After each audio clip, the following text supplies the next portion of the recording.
तो hello friends, स्वागत है आपको आज के मेरे इस नए वीडियो में। और आज के इस वीडियो में क्लास 10th के 11 चैप्टर विद्युत के बारे में एक क्वेश्चन यहाँ पर दिया हुआ है जो कि मोस्ट इम्पॉर्टेंट है, जो कि एग्ज़ाम में आने वाला है।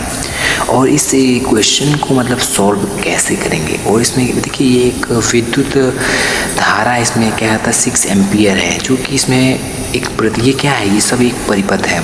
तो इस परिपथ में 6 एम्पियर धारा प्रवाहित हो रही है 12 वाट की बैटरी से। ये कितनी 12 वाट की बैटरी से। और इसमें प्रतिरोध जानते होंगे आपको कि दो प्रकार का होता है, एक श्रेणी क्रम और एक समांतर क्रम। जो समांतर क्रम में होता है उसमें क्या होता है, प्रतिरोध की एक ही में अलग अलग होता है। उसमें क्या होता है, जो वोल्ट है वो सेम होते हैं और जो इसमें विद्युत धारा होती है वो अलग अलग होती है।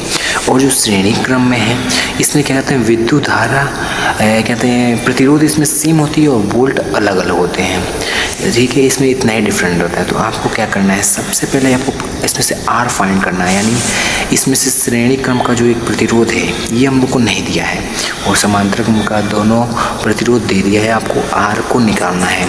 तो सबसे पहले आपको पता होना चाहिए क्या, तो लिख देते हैं यहाँ पर क्या, रुकिए यहाँ पर लिखते हैं फाइंड आर। तो लिखते हैं क्या करना है हमको, फाइंड आर। ठीक, तो हम लोग चलते हैं क्या, कुल प्रतिरोध समांतर क्रम में। किसमें, समांतर क्रम में। पहले देखिए, सबसे पहले हम लोग समांतर क्रम को श्रेणी क्रम में लाएंगे। तो समांतर क्रम को श्रेणी क्रम में लाने के लिए उसे एक कर बनाएंगे। लेकिन ये वायर है, इसको इन दो है, दो के बराबर इसके बराबर कर देना है और इसके बाद आर टोटल निकाल लेंगे। और उसके बाद V बराबर आई आर जो ओम के नियम के अनुसार है उस पर हम लोग सूत्र रख के आंसर निकाल लेंगे। तो फाइंड आर। तो चलिए पहले फाइंड आर करते हैं। तो लिखेंगे क्या, कुल प्रतिरोध। तो मेरा राइटिंग सही नहीं है यार, उसको कोई कमेंट करेगा गड़बड़ है बहुत, इसको सुधारने का मैं कोशिश कर रहा हूँ। समांतर क्रम में, ठीक, समांतर क्रम में। तो समांतर क्रम में आपको पता होगा कि प्रतिरोध निकालने के लिए हमें उल्टा करना पड़ता है और श्रेणी क्रम में तुरंत जोड़ जाता है। पर इसमें क्या करते हैं, इसको करते हैं 1 आर इक्विवेलेंट, यानी मतलब आर टोट मतलब आर समांतर श्रेणी में के समांतर क्रम में के जो आ रहे हैं वो। तो मैं गलती से समांतर श्रेणी बोल दिया हूँ, जो मैथ का लेसन। चलिए मैं साइंस में पहले चलते हैं। तो आ चुके हैं। तो देखिए, पहला इसको मान लेते हैं R1, इसको मान लेते हैं R2। तो 1/R1 प्लस 1/R2, इन दोनों को जोड़ के अगर एक में कर देंगे, R इक्विवेलेंट निकालना है हमको। कैसे निकलेगा देखिए, और इसको इस पे फॉर्मूले पे रख दिए हैं। R1 कितना है भैया, तो R1 आपके पास 2 है प्लस R2 कितना है आपके पास, R2 1 है। तो 2 और 1 कैसे हम लोग जानते ही होंगे, कितना होता है, 2 होता है। ये तो सिंपल पता है, 2 1 जा 2। तो इन दोनों का एलसीएम क्या हो गया, 2 हो गया। उसके बाद हम लोग करते हैं, देखिए 2 के पारा में तो ये तो अब करने आता है, ये टेबल पता ही होगा कि देखिए 2 1 जा 2 गुणा करेंगे और यहाँ पर क्या 1 2 जा 2, तो 1 2 जाए, यहाँ पे 2 हो जाएगा। तो ये हो जाएगा 3/2 क्या 1 आई आर इक्विवेलेंट। और आर निकालना है, उसको क्या करना है, पलट देना है। तो चलिए पलट देते हैं, आर इक्विवेलेंट 2 ऊपर चला जाएगा। अब इसको डिवाइड मतलब भाग देंगे तो आपका आंसर क्या निकल के आएगा। इसको पता करने के लिए सबसे पहले देखिए इन दोनों को, इसका अगर डिवाइड करते हैं तो कर दे क्या, चलिए आप कर लीजिएगा। जैसे 2 1 जा 2 और 3 तो 0.6, तब 3 हाँ, तो इसका मान के चलिए इसका आंसर 0.66 आएगा। पर हम लोग इतना ही लेंगे क्योंकि इसमें ये अभी बस समांतर श्रेणी में गए हैं। अब हम चलते हैं किसमें, आर टोटल श्रेणी क्रम में। श्रेणी क्रम में जानते हैं ये जो दोनों मिलकर ये दोनों इसके बराबर हैं, इसके। तो चलिए आर टोटल पे आते हैं। आर टोटल निकालने के लिए आपको श्रेणी क्रम में पता होगा कि सारे प्रतिरोधों को क्या कहते हैं, जोड़ देते हैं। तो चलिए जोड़ देते हैं।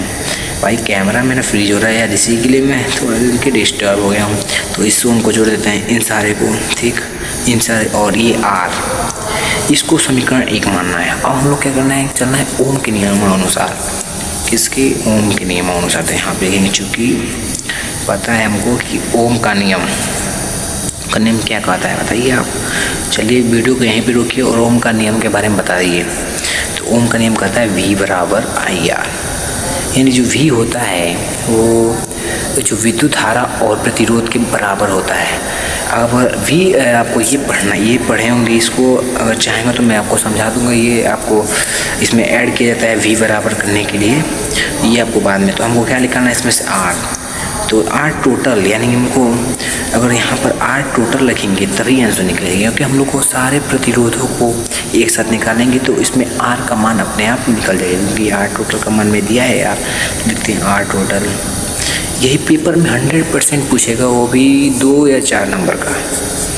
तो R टोटल हो गया, उसके बाद हम लोग R टोटल फिर ये आएगा तो V टोटल, क्योंकि ये आपको पता होगा कैसे करेंगे तो आ जाएगा। फिर I टोटल, ये आपका प्रतिरोध निकालने का फार्मूला होता है।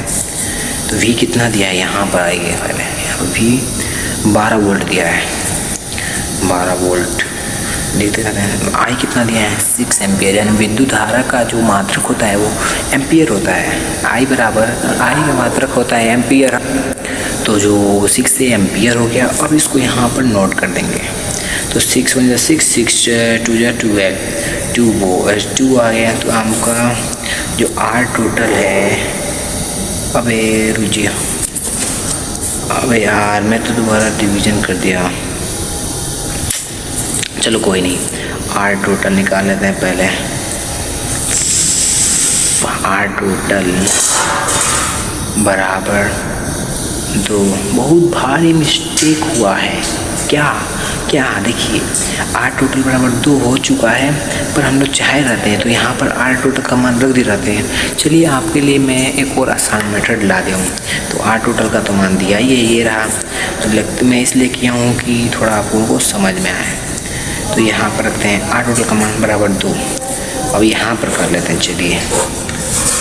तो ये देखिए यहाँ कैसे होगा, जो ये है इधर माइनस में चला जाएगा, तो क्या होगा R, देखिए R यहाँ पर निकलने लगा है, 2 माइनस 0.6। तो आपको सिंपल ये तो कारण आता ही होगा। क्या आपको छोड़ दूँ? नहीं, मैं कर ही देता हूँ, इसने के लिए आपको मैं क्या ही छोड़ूँ। 1.4, और देखिए प्रतिरोध का मात्रक ओम होता है, ओम में आंसर आएगा। तो जो यहाँ पर रेजिस्टेंस है यानी प्रतिरोध है, इसका मात्रक 1.4 आया। तो ये मेरा पहला वीडियो था, इसमें थोड़ा बहुत मतलब मिस्टेक हुआ होगा, वो मतलब अभी मैं रूम में बैठकर वीडियो बना रहा हूँ तो इसमें आवाज़ बाहर का आया होगा, तो इसमें कुछ बात नहीं है। अगर आपको समझ में आए तो भाई कमेंट करना यार कि कैसे समझाया हूँ।